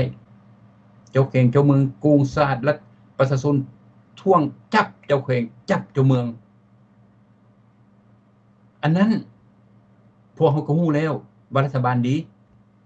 บ่จำเป็นสิมาอื่นดอกถ้าพวกเราเห็นรัฐประเทศชาติทุกข์ยากแต่รัฐบาลเพิ่นก็เฮ็ดดีที่สุดเป็นรัฐบาลประชาธิปไตยที่ประชาชนเลือกเอาแต่ว่าเพิ่นก็ทุกข์ย้อนเพิ่นบ่มีความฉลาดอ่านฮู้หรือว่าย้อนเพิ่นต้องการความรู้ความสามารถออกจากเรานอกนี้เพิ่นจึงมาอื่นมาสักส่วนโอนตาเอาอันนี้ข้าพเจ้าเห็นดีคันเว้าเรื่องการเมืองขึ้นมา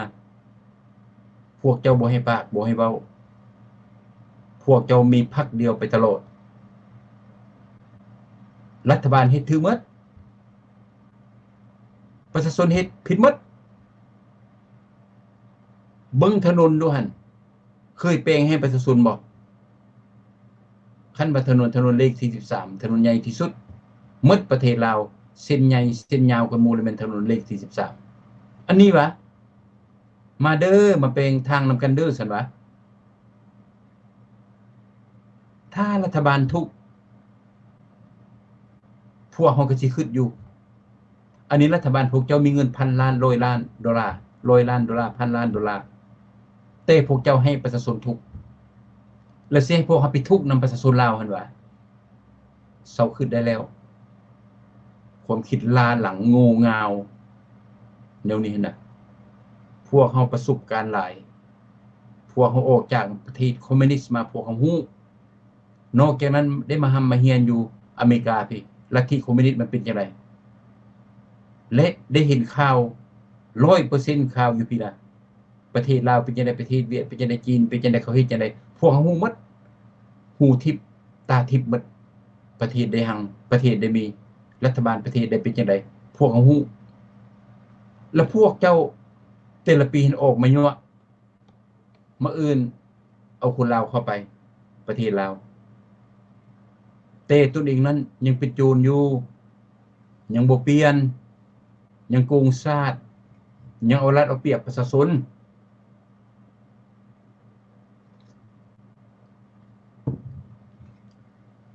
แล้วใช้พวกเขาไปจังได๋เฮ็ดเราบ่แม่ประเทศลาวนี่บ่ฮอด10 ปีดอก1รัฐบาลปัจจุบันต้องเปลี่ยนระบบออกระบบปัจจุบันนี่แหละยุบพรรคแล้วประกาศขึ้นประเทศลาวให้มีหลายพรรคการเมืองว่าตั้งแต่ยิงหรือว่าทรายหรือว่าทานยิงทานทรายผู้ใดมีความรู้มีความสามารถมีความฉลาดมีความรักษาเพียงพออยากตั้งพรรคชื่อหยังก็ได้ไปแข่งขันกันให้ประชาชนนี้เป็นผู้ตัดสินใจเป็นผู้เลือกเอานอกจากนั้นสิ่งสำคัญที่สุดถ้าพวกเจ้าอยากเฮ็ดกับเรานอกอยากให้เรานอกไปซอยนะเพราะพวกเจ้าหมดปัญญาแล้วข้าพเจ้าเข้าใจจึงมาอื่นหาพวกเฮานี่นะบ่ได้ย่อบ่ได้ยันดอกก็เสียใจเสียเปรียบอยู่ที่ชาติลาวเป็นชาติที่ล่มจมและทุกข์ยากปัจจุบันนี้นะอยากไปซอยสติปัญญาอยากไปซอยความคิดความเห็นคนเราโนนี่ได้แต่พวกเจ้านั้นตั้งกำแพงเหล็กอ้อมประเทศลาวบ่ให้พวกเขาเข้าไปพวกเจ้าต้องได้เปิดประตูพวกเจ้าต้องได้มั่งกำแพงเหล็กนี้ออกจากประเทศลาวให้คนลาวเข้าไปสบายแบบมีสิทธิ์แบบมีเสียงนั่นหมายถึงว่ารัฐบาลลาวนี้ต้องเอาสัญชาติให้คนลาวนอกหมดทุกคนนี่ผู้ใดจะเข้าไปค่อยเอาสัญชาติให้เจ้าแบบอยู่ไทยแบบอยู่ญี่ปุ่นแบบอยู่เกาหลีใต้แบบฝรั่งอังกฤษแถวยุโรปเขาเข้ามาอเมริกาเขามี2สัญชาติประเทศเขาและสัญชาติอเมริกาเวียดนามเขาเฮ็ดแล้วได้หลายปีละไอ้น้องพวกเจ้านั่นล่ะเขาสลาดเขาเฮ็ดเรียบร้อยแล้วเวียดนามมี2 citizen แต่พวกเจ้าบ่เคยกล่าวถึงเพราะพวกเจ้านี่มีหัวคิดล้าหลังและพวกเจ้านี่มีหัวคิดอยากเป็นเจ้าอยากเป็นนายอยากมีอำนาจบ่อยากให้ผู้ใดมานำพาศาสตร์นอกจากจุ่มเจือเสื้อสายพรรคของพวกเจ้าเองดังนั้นลาวนอกลาวในจึงบ่เข้ากันบ่ได้ย้อนระบบเรื่องรักชาติข้าพเจ้าคิดว่าคนลาวนอกนี่รักชาติหลายกว่าคนลาวในอีกเพราะพวกเขาเห็นคนจีนคนเวียดคนต่างชาติเขาไปพูดบ่แฮ่แย่บ่คำพวกเขามีความเจ็บแสบหลายเพราะน่าเสียดายประเทศชาติทุกข์ยากบ่มียุคใดสมัยใดที่ชาติอื่นจะเข้าไปกอบกุยเอาหมดทุกสิ่งทุกอย่าง ในประวัติศาสตร์ว่าฝรั่งเข้าไปเขาก็บ่ได้เอาหยังว่าอเมริกาไปเขาก็บ่ได้เอาหยังต้นไม้ต้นนึงเขาก็บ่ได้ตัดแต่สมัยพวกเจ้าเข้ามาบ่ฮอด50 ปีหมดทุกสิ่งทุกอย่างหมดดังนั้นถ้าต้องการลาวห่มลาวอันเทจริงแบบบ่แม่น1973มันเด้อันนโยบายเน่าเปื่อยแต่ตายนั้นอย่าเสนอขึ้นมาอีกเด้บ่อยากได้ยินมันเฮ็ดกันบ่ได้แล้วปัจจุบันนี้นะพวกเฮามาตกประเทศเจริญพวกสติปัญญาของพวกเฮาฉลาดแหลมคมมื่นตาไปพอเห็นหมดโดยเฉพาะระบบคอมมิวนิสต์การปากการเว้าหั่นน่ะย่างลงเฮือนออกมาสำหรับข้าพเจ้านี่เห็นละเจ้าคิดจังได๋เห็นละอยากให้ลาวลุมลาวพวกเจ้าต้องเอาสัญชาติให้คนลาวอยู่ต่างประเทศนี่ผู้ที่อยากเข้าไปประเทศลาวเอาสัญชาติให้เขามีสิทธิ์ให้เขามีเสียงและมีกฎหมายอันใดหนึ่งปกป้องหมดทุกคนอยู่ภายในประเทศนับตั้งแต่ประธานประเทศลงไปถึงผู้ให้ผู้นาให้อยู่กองกฎหมายอันเดียวกันคนลาวนอกนี่คือกันเข้าไปแล้วให้เขาเป็นคนลาวสัญชาติลาวให้เขามีสิทธิ์มีเสียงซ้ำกันกับพวกเจ้าซื้อดินก็ได้ซื้อรถก็ได้ซื้อเงินก็ได้อยากกินหยังก็ได้อยากเล่นเป็นเจ้าเมืองอยากเล่นเป็นเจ้าแขวงอยากเล่นเป็นประธานประเทศก็ให้เขาเฮ็ดได้เขาอยากเฮ็ดบริษัทก็ให้เขาเฮ็ดได้เป็นชื่อเขาบางเทื่อถ้าพวกเจ้าเฮ็ดนั่นนี่หั่นน่ะมันเป็นการยกเกียรติให้กันซึ่งกันและกันระหว่างลาวและลาวในหมายถึงพวกพรรครัฐนี่แหละเอาเปรียบเอาเกียรติให้พวกเรานอกเพราะพวกเจ้านั้นอาศัยพวกเขาพวกจะต้องเป็นคนยอมเสียเปรียบพวกเขาบ่ได้ขอไปอยู่เด้เจ้าตกทุกข์ได้ยากพวกเขาก็บ่ได้หัวขวนเจ้าตกทุกข์ได้ยากพวกเขาจะบ่ได้ไปซ้ำได้เติมแต่พวกเขาบ่ได้อยากไปช่วยบ้านพวกเจ้าแต่พวกเจ้าเป็นผู้นำประเทศมาอ้อนมาวอนมาขอแต่ละปีใหม่หั่นข้าพเจ้าก็เลยคิดว่าคันว่าพวกเจ้ารักชาติแท้น่ะยุบลัทธิคอมมิวนิสต์นัมเบอร์1เลยเอาออกมั่งพรรคประชาชนปฏิวัติลาวนี่คันบ่มั่งกับปะอยู่หั่นถ้าแรงถ้าแข่งกับพรรคอื่นมันสิมีหลายพรรคเกิดขึ้นการเมืองคนทั่วโลกนี่มันสิมีหลายบ่ฆ่าบ่ฟันกันเอาความซื่อสัตย์เอาอำนาจให้แก่ประชาชนมักพรรคใดและให้เขาเลือกเอาถ้าพรรคประชาชนปฏิวัติลาวดีแท้คนลาวฮักแท้เขาเลือกแท้ข้าพเจ้าก็เห็นดีนำเพราะประชาธิปไตยต้องเป็นเสียงส่วนหลายถ้าคนลาวนอกเขาได้สัญชาติลาวเขาจะรู้สึกว่าเขาเป็นคนลาวผู้หนึงเขาจะรู้สึกว่าเขามีสิทธิ์นั่นแม่นประเทศของเขาเขามีสิทธิ์ทุกสิ่งทุกอย่างนำพาชาติถ้าเขาผู้ใดมีความรู้ความสติปัญญาเขามีสิทธิ์ตำหนิติชมเจ้าเมืองเจ้าแขวงผู้ที่ขายชาตินี้เขามีสิทธิ์กล้าปากกล้าเว้าซอยคนลาวที่เห็นคนต่างชาติเข้ามากดขี่ข่มเหงประชาชนลาวปัจจุบันตัวอย่างคนจีนคนเวียดนี่จำพวกลาวนอกนี่นะบ่ต้องไปอื่นใส่เขาถ้าเขาเข้าไปแล้วเห็นคนจีนเป็นไรคนลาวนี่นะบ่จำเป็นอื่นตำรวจอื่นลาวนอกนี่ไปผู้ใดไปนะเขาไปซอยรถเพราะจำพวกนี้พวกเขานี่นะพวกเขาฮักชาติและพวกเขาฮักประชาชนลาวมันบ่จำเป็นสิมีตำรวจค่อยเป็นตำรวจแล้วจึงไปซอยมันบ่แม่นแนวนั้นประชาธิปไตยเขาซอยกันชาติอื่นเข้ามากดขี่ข่มเหงครัวใดครัวหนึ่งมืดบ้านมืดเมืองมืดแขวงมืดประเทศพวกเขาซอยกันแต่ปัจจุบันอยู่ประเทศลาวบ่ทันมีเด้อเพราะพวกเจ้าแบ่งแยกกันเองคนหังพอคนหังคนทุกข์พอคนทุกข์คนพรรครัฐพอคนพรรครัฐพอให้พอนาพอก็อยู่ทุกข์อยู่ยากพี่สำหรับฝ่ายประชาธิปไตยพวกเขาถ้าพวกเจ้าเอาสัญชาติให้เขาดีนะเขาเข้าไปสร้างสร้างพัฒนาประเทศชาติลาวนำกันนั่นน่ะจีนเวียดนี่ต่างประเทศมันอยู่บ่ได้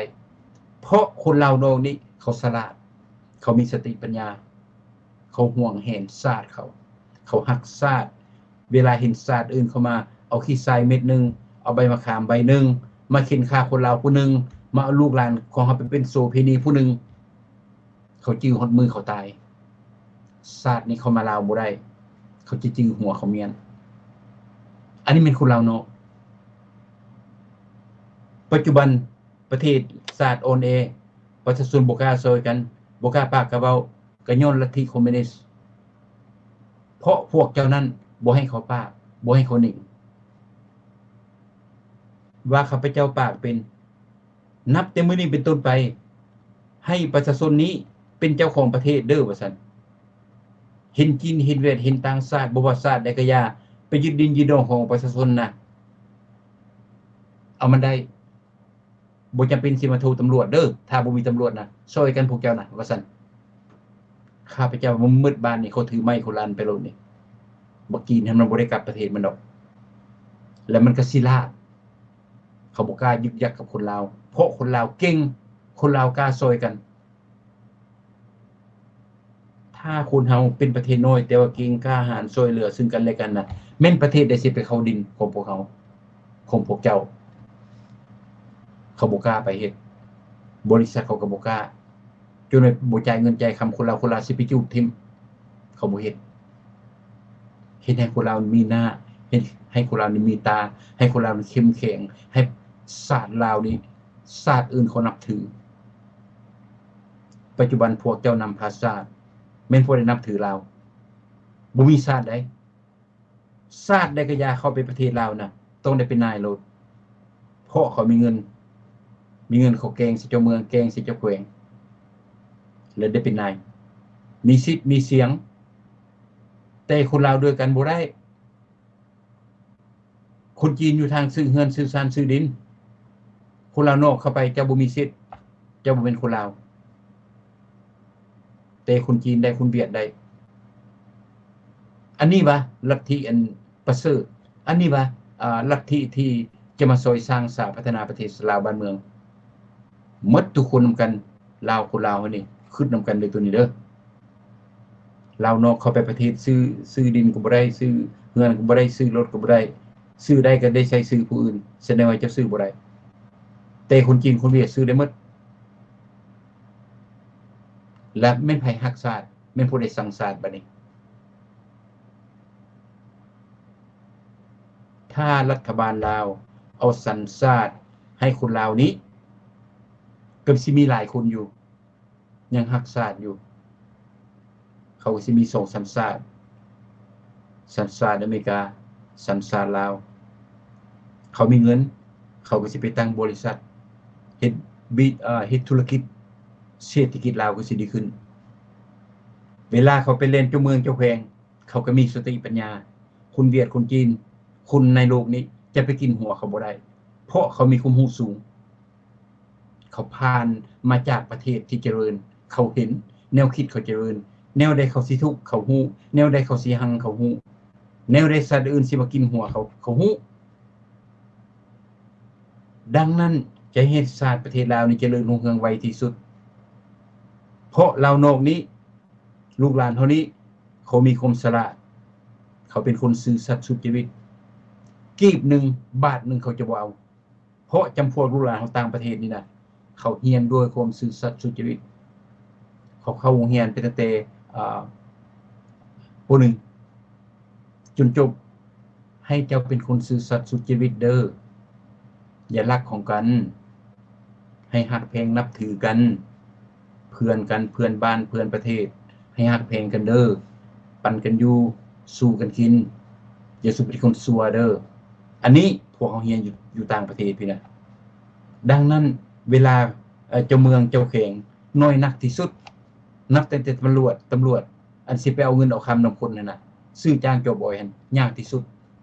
ย้อนระบบการศึกษาของพวกเขาถ้าคนจำพวกนี้จบไปแต่ประเทศนี่นะไปสร้างสร้างพัฒนาอยู่ประเทศลาวน่ะ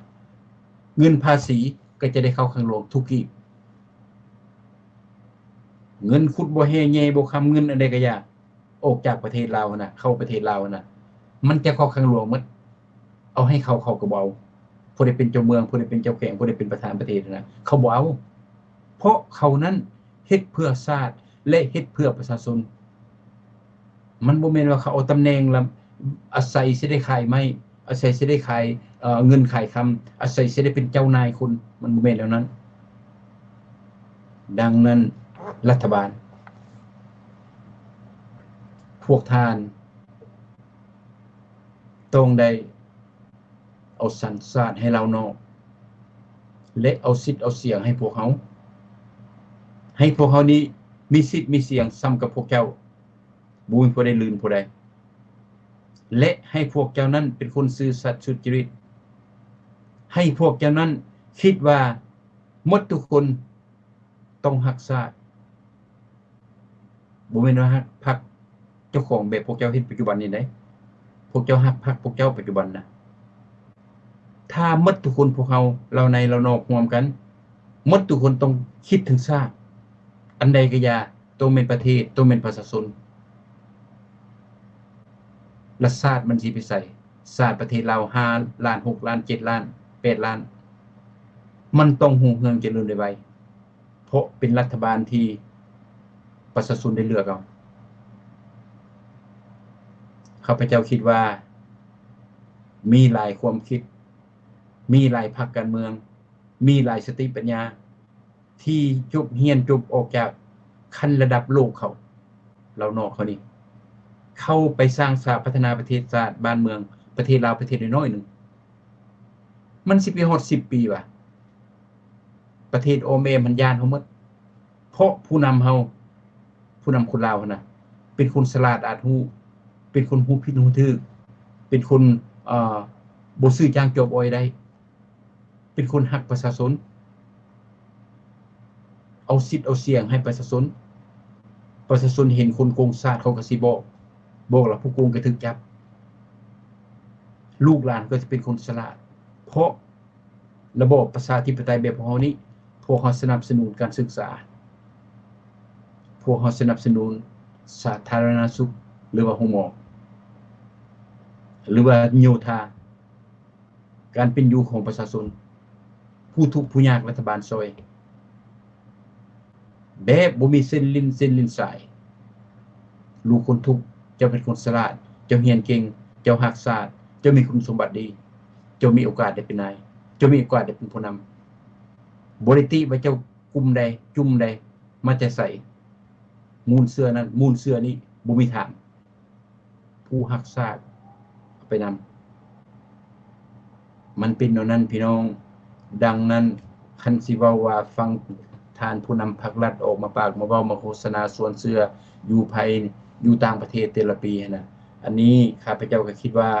ความคิดของคนเองนั้นดีได้ข้าพเจ้าบ่ได้มาโจมตีเรื่องของคิดบ่ได้โจมตีและสนับสนุนแนวคิดนี้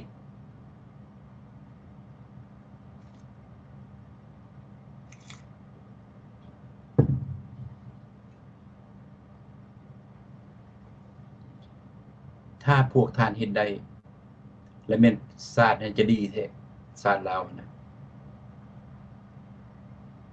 เพราะคนลาวนอกส่วนหลายแล้วเป็นคนซื่อสัตย์สุจริตและเขาเป็นคนรักชาติแท้ข้าพเจ้าเลียวเบิ่งซอกเบิ่งสืบถามเบิ่งรักชาติหมดทุกคนอยู่คนลาวอยู่นอกนี่ผู้ใดเขาดูตนคนลาวผู้ทุกอย่างผู้ใดเขาก็เสียมุกเสียใจที่รัฐบาลเป็นรัฐบาลที่กดขี่ข่มเหงประชาชนผู้ใดเขาก็เสียใจที่เห็นคนต่างชาติเข้ามาประเทศลาวแล้วมายึดดินยึดดอนของประชาชนและมาญาติมือญาติตีนการค้าการขายของประชาชนมาเฮ็ดแนวเปื้อนแนวบ่ดีต่อประชาชนพวกเรานอกนี่เสียใจหมดทุกคนแสดงว่าจำพวกเรานอกนี่เขายังรักชาติอยู่ขนาดเขาออกจากประเทศมาได้บางคน40 50 ปีบางคน50ปลายปีแล้วเขาก็ยังมีความรักชาติสูงดังนั้นด้านความรักชาติและแม่นเรานอกนี่รักชาติหลายเขาตายย้อนชาติเขาและตามสังเกตเบิ่งคนเรานอกถ้าพวกเขานี่มีโอกาสมีหลายคนหลายทานหลายภาคส่วนประชาชนภาคส่วนการเมืองภาคส่วนการค้าการขายภาคส่วนสิทธิมนุษย์หลายภาคส่วนจะเข้าไปประเทศลาวเพื่อไปจับมือถือแขนกับพี่น้องลาวอยู่ภายในนะพากันสร้างสรรค์พัฒนาประเทศชาติบ้านเมืองนะมันบ่ได้ยากแต่สิ่งที่ กีดขวางเท่ๆและเป็นระบบคอมมิวนิสต์หรือว่ารัฐบาลลาวปัจจุบันรัฐบาลลาวปัจจุบันผู้มาออกมาปากมาเว้ามากล่าวมาเตือนมาสร้างภาพมาขอนี่นะพวกเจ้าต้องเว้าเททำจริงพวกเจ้าต้องเห็นศาสตร์เป็นไงบ่เว้าตั้งแต่ปากพวกเจ้าต้องเห็นประชาชนเป็นไงอันนี้ก็บ่เว้าตั้งแต่ปาก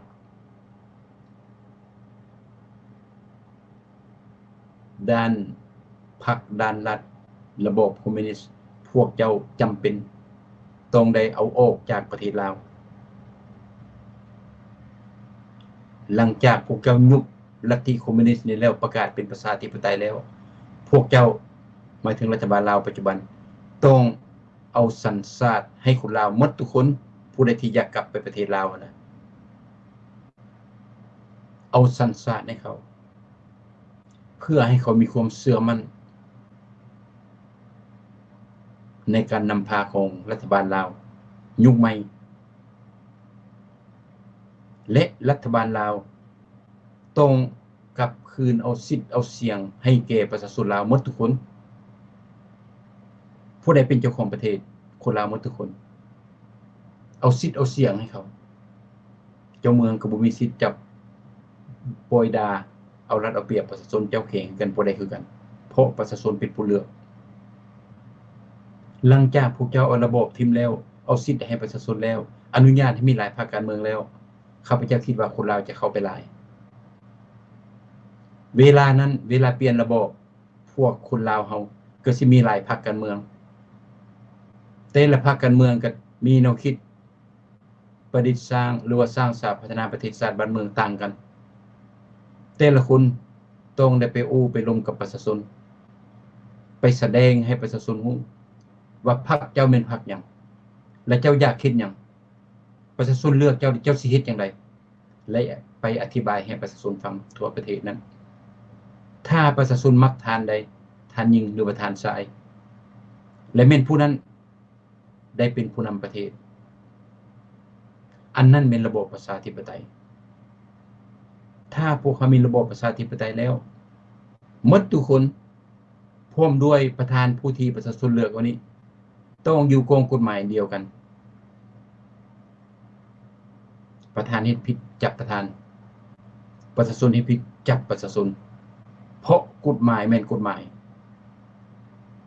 ข้าพเจ้าคิดว่าถ้ารัฐบาลลาวเฮ็ดได้อันนี้แม่นแนวคิดที่ดีข้าพเจ้าบ่ได้มาโจมตีแนวคิดข้าพเจ้าเห็นดีนำที่จะให้คนลาวเฮาจับมือถือแขนกันทั่วโลกนี้และเข้าไปซอยกันพากันสร้างสรรค์พัฒนาประเทศชาติบ้านเมืองโดยบ่ให้ผู้ใดไปเอารัดเอาเปรียบผู้ใดแต่ละคนมีสิทธิ์เต็มเปี่ยมผู้อยู่นอกเขาก็มีสัญชาติคนลาวถ้าเฮ็ดได้ข้าพเจ้าว่าแน่นอนหมดทุกคนพวกเขาก็รักชาติหมดทุกคนพวกเขาก็บ่อยากเสียเปรียบหมดทุกคนพวกเขาก็อยากนำพาชาติให้มีชื่อมีเสียงแบบญี่ปุ่นเกาหลีใต้นั่นอยู่ทวีปเอเชียอันนี้เป็นความคิดของคนลาวข้าพเจ้าเข้าใจถ้าพวกเขาจะพากันปากบ่แต่ปากแต่พรรครัฐยังกำอำนาจอยู่แบบปัจจุบันนี้มันบ่ว่าแต่คนหมามันก็บ่อยู่มันย่านบ่มีผู้ใดอยู่นำกับเผด็จการพรรคเดียวโครงกันมาได้50ปีแล้วถูกลงจนได้เลนมาหาพวกเขาศัตรูของพวกเจ้ามันบอกหมดทุกสิ่งทุกอย่างถึงพวกเจ้าจะประกาศว่าพวกเขาเป็นศัตรูของพวกเจ้าแต่พวกเขาบ่ได้ถือสาเพราะพวกเขานี่คิดว่าถ้าคนลาวยอมผิดเฮ็ดผิดและเป็นบทเรียนอันนี้เป็นความคิดของพวกเขาถ้าพวกเขาเห็นพวกเจ้าซัวแล้วสิไปคือถือไปเครียดไปฆ่ากันนั่นน่ะอันนี้เป็นแนวคิดสำหรับข้าพเจ้าบ่สนับสนุนผู้ใดผิดผ่านมาแค่มันผ่านมาบ่เฮ็ดต่อไปบ่จับบ่ฆ่าบ่กุมกันคนลาวเฮาเว้ากัน บอกกันสอนกันศาสตร์ก็สิเจริญผู้ใดเป็นรัฐบาลประชาชนก็สิฮักผู้ใดเป็นประชาชนรัฐบาลก็สิฮักประชาชนและรัฐบาลมันเป็นน้ำและเหือน้ำพึ่งเหือเสือพึ่งป่าออกจากกันบ่ได้ถ้ามีแต่รัฐบาลบ่มีประชาชนก็เป็นไปบ่ได้บ่เป็นบ้านบ่เป็นเมืองถ้ามีตั้งแต่ประชาชนบ่มีรัฐบาลก็เป็นประเทศยุ่งยากเพราะบ่มีผู้นำเอาแต่ไผสิเฮ็ดดังนั้นรัฐบาลต้องถูกเลือกตั้งมาจากประชาชนและหลังจากรัฐบาลถูกเลือกตั้งแล้วพวกรัฐบาลต้องรับใช้ชาติและรับใช้ประชาชนชาติใดเฮ็ดได้ชาตินั้นเจริญความวุ่นวายก็บ่มีคนเขนโคตายแบบอยู่ประเทศลาวก็สิบ่มีคนต้นขัวเขนต้นขัวแล้วพากันตายก็สิบ่มีแนวบ่ดีต่างๆก็สิบ่มีเพราะรัฐบาลและประชาชนฮักแพงซึ่งกันและกันอันนี้แม่นระบบประชาธิปไตยดังนั้นพี่น้องรัฐบาลเพิ่นมาเสนอแต่ละปีอันนี้ข้าพเจ้าก็จะขอบใจนำเพิ่นที่ยังมีแนวคิดตัวหรือบ่ตัวก็แนวคิดดีมันสุดแล้วแต่พวกเจ้าสรุปแล้วสุดแล้วตั้งแต่พรรคแต่รัฐเด้อถ้าอยากคิดให้ประเทศลาวเป็นประเทศหนึ่งที่เข้มแข็งและแม่นเอาลัทธิคอมมิวนิสต์ออกไปโลดทิ่มไปโลดทิ่มบ่เสียเปรียบดอกพวกเจ้าก็ห่างหมดทุกคนละชาติก็ขายกินสิหมดละมันโบราณบ่สวยพากันประกาศยุบปัญหาจบยุบแล้วก็ซื้อคนลาวนอกเข้าไปเอาสัญชาติให้เขามีสิทธิ์มีเสียงให้มีกฎหมายหมดทุกคนอยู่ภายในประเทศต้องอยู่กองกฎหมายและเอาประชาธิปไตยเข้าไปมีหลายพรรคการเมืองเล่นแข่งกันผู้ใดก็อยากฮักชาติผู้ใดก็อยากฮักประชาชนแต่ต้องให้ประชาชนเลือกเอาพี่น้องก่อนจำลาพระเจ้าข้าพเจ้าฝากความหวังไว้กับรัฐบาลลาวและฝากความหวังไว้กับประชาชนทั่วโลกรัฐบาลลาวพวกท่านต้องการเหตุการณ์ทำอยากให้ชาติที่ดีเป็นชาติดีแล้วมาขึ้นกับพวกเจ้าเพราะพวกเจ้านั้นเป็นผู้ถืออำนาจปัจจุบันถ้าพวกเจ้าจะมาตั้งแต่ปากเว้าแต่ปากวีบ่ได้เชื่อถือแล้วประเทศลาวดีขึ้นบ่ขึ้นคนลาวนอกสิทุกข์ย้อนพวกเจ้าบ่ได้ทุกข์สิห่างย้อนพวกเจ้าบ่ได้ห่างเพราะพวกเฮาบ่ได้เกี่ยวกันแต่ถ้าพวกเจ้ามาอวยพรและมาเสื้อซื่นพวกเรานอกเข้าไปสร้างสร้างพัฒนาประเทศลาวไปนำกันอันนั้นเป็นความคิดที่ประเสริฐแต่พวกเจ้าต้องเว้าเทื่อสุดท้ายยุบพรรคยุบรัฐเอาระบบคอมมิวนิสต์ออกจากประเทศเอาระบบประชาธิปไตยเข้าไปในประเทศลาวให้ประเทศลาวมีหลายพรรคการเมืองอยู่ทางแข่งกันแล้วให้ประชาชนเลือกเอาสำคัญที่สุดต้องเอาสัญชาติให้คนลาวนอกและหมดทุกคนเข้าไปประเทศลาวต้องมีสิทธิ์มีเสียงซ้ำกันและอยู่กองกฎหมายเดียวกันลาวต้องฮักลาวถ้าลาวบ่ฮักลาวบุยบ่ได้ฮักซ้ำกับลาวฮักลาวเด้อพี่น้องเด้อเพราะพวกเฮาแม่นสายเลือดเดียวกันขอขอบคุณขอบใจหลายๆพบกันใหม่ในโอกาสหน้าพี่น้องสบายดีขอบใจ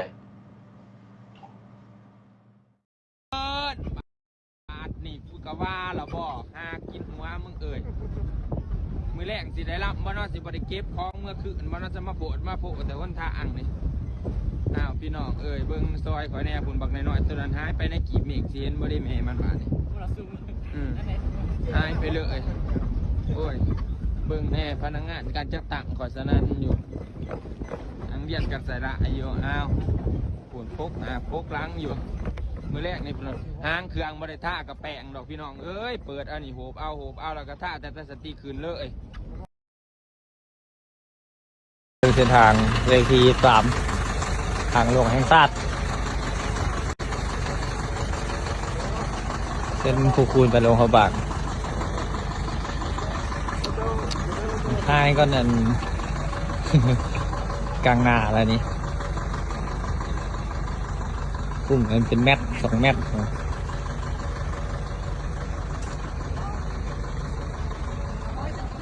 ทางนี้กับทางนี้ระดับตั้งกันเลยละ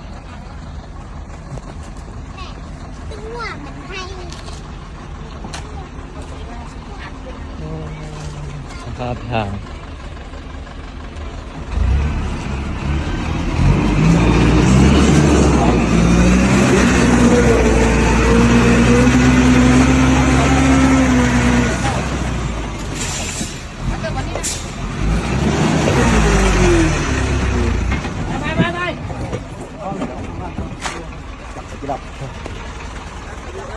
ตัดแล้วไม่เลยทางนี้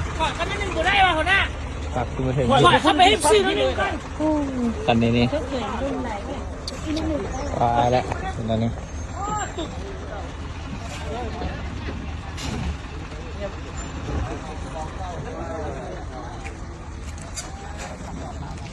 โอ้ขึ้นง่ายเลย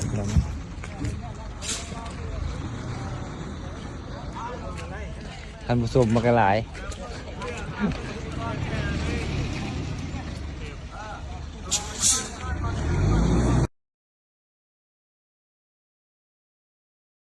กินเขาเพศมาเนี่ยกินเขาเพศดีใจนั่นที่เราเข้าได้คิดแค่ไปก็สร้างปาดเป็นได้ยังไง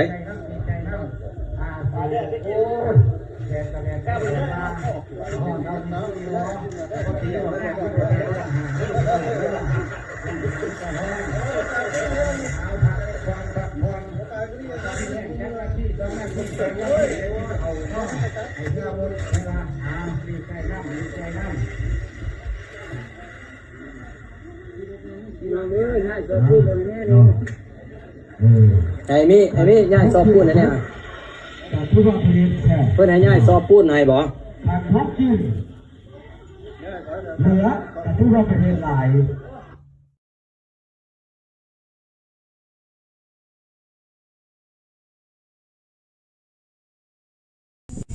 เด้อเบิ่งเด้อพี่น้องเอ้ยเบิ่งคนจีนนี่โอ้เอ๊ะ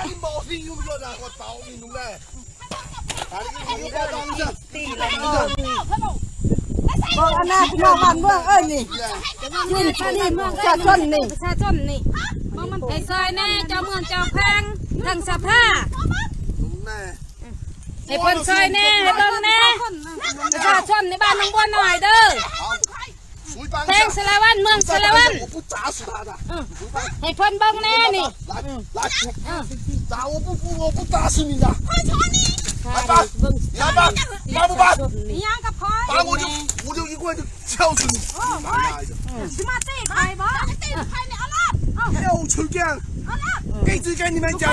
ตักเล่นบุคคลใครบ่เฮ็ดเราข้างเจ้านี่ไอ้เจ้าเอาออกเขาใจบ่บัดนี่เขาต้องจะไล่ชั่วพันแล้วใครเอาออกไปเฮ็ดดิ้นตัวนี้จะมาได้เฮ็ดดิ้นใครแล้วได้เฮ็ดดิ้นใครแล้วเขาบอกจะมาเฮ็ด有种再帮一下。啥？我不揍死我不一拳敲死你的。จะมาซีนาค่อยนะบ่มีเรียกมีงานมาซีนาค่อยนี่你帮嘛，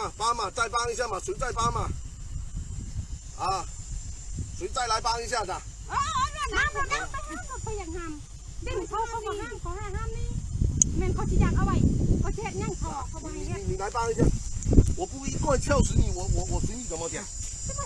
บิ่งเด้อนี่ บ้องเอา จีน บ้อง ตี เอา นี่ เห็นบ่คนจีนมาเป็นตาคนจีนมาบ้องเอาเด้อทายเลย เดือไอ้มือติดไหนนิดมือแหลง มาบ้องเอานี่บ้องนี่ถึงไม่ถือตอบสิมาคาประชาชนนี่ นั่นนี่บ่ เข้าใจนี่ ทั ท่าน ก เล อ้วน ย เพิ่นมักนั่นนี่บ่มักให้กินคนผู้ประชาชนพากัน มาบ้องเอานี่มันจะไม่จับตอบกับสิบคาประชาชนในบ้านน้องบัวเด้อนี่เด้อให้เพิ่นลงมาเบิ่งแน่อีต้อม ตอนเมื่อฮักแกงแล้วเพิ่นก็บ่มาแก้ไขให้แน่ยินดอนได้อยู่นี่ เพิ่น ข้า เอา กิ มาน แก้ ข้า ไข ยาง ให้ มัน ไว้ ชดใช้ ว่า ก็บ่ แน่ ได้ นี่ นี่ทางการเพิ่นบ่ได้บ่มีการ จับ ชด พร ใช้ จับ ยัง แชร์ สัก สิ อย่าง ที่ประชาชนนี่ คนกิน ทั้งพูนก็ให้และชวนกล้วยนี่ ให้ถือตอกนี่ เพิ่นเอาหมดแหละเอาไม่อีนี่เอาเพิ่มอีนี่ บ่ได้ยังบ่ค่อยห้ามออกเพราะว่ามันถึงดินประชาชนไล่ของดินบ่ค่อยมาเบิ่งเอาเด้อ เอาทอดน้องหัน เอามาทอดน้องยังคดีน้องให้น้ ก็ อง ได้ นั่น หน่วยงาน น้ำทางใต้ได้นี่น้ำทางใต้ได้นี่มาเบิ่งเอาเด้อทุกท่านน้ำก็อังเลยในน้ำกินไหลลงในเฮ็ดหน้าก็บ่ได้อีนี่ให้เพิ่นเบิ่งเอาแต่ข้าววังหันเพิ่นว่าสิจกคลองให้ก็ยังบ่เห็นหมาจักเทื่อเพิ่นว่าสิอนุบายออกให้ยังบ่มีเลย 你再帮，你再帮，你再帮一下的，再帮一下的，再帮一下，我快打死一个，你再帮。 เห็นบ่ให้ครูกรมเห็นอยู่นี่บ่ นี่บ่ให้กินคน ตั้งสภาเอ้ยเพิ่นเบิ่งแน่นี่ ลูกหลานนี่ ให้เบิ่งแน่ 再忙 ดิน 哪？ หน้าเด้อนี่ดินหน้านี่ ดินหน้านี่เพิ่นคูนขึ้นนี่ ขึ้นมันบ่มีบ่ บ่มีบ่อนกินบ่อนอยากลูกหลานก็ได้ให้เพิ่นให้เบิ่ง ให้เบิ่งให้ลงมาอันนั้นเคลียร์ให้อันนั้นพวกขน้อยแน่นี่หน่วยงานผู้เกี่ยวข้องนี่ ลงมาโลดแจ้งไปก็แจ้งแล้วเป็นเดือนแล้วนี่ยังไม่เห็นใครลงมาแก้ไขให้นี่ให้เพิ่นเบิ่งแน่นี่ เมืองสละวันแขวงสละวันบ้านหนองบัวน้อย เบิ่งลากก่อนลากแขกตีประชาชนนี่เพิ่นเห็นบ่ในคลิปเพิ่นบ่ให้เพิ่นเบิ่งให้เป็นแนเด้อผู้ใดเห็นหันแชร์ต่อกันเลยโลด แชร์ต่อก็ได้เด้อ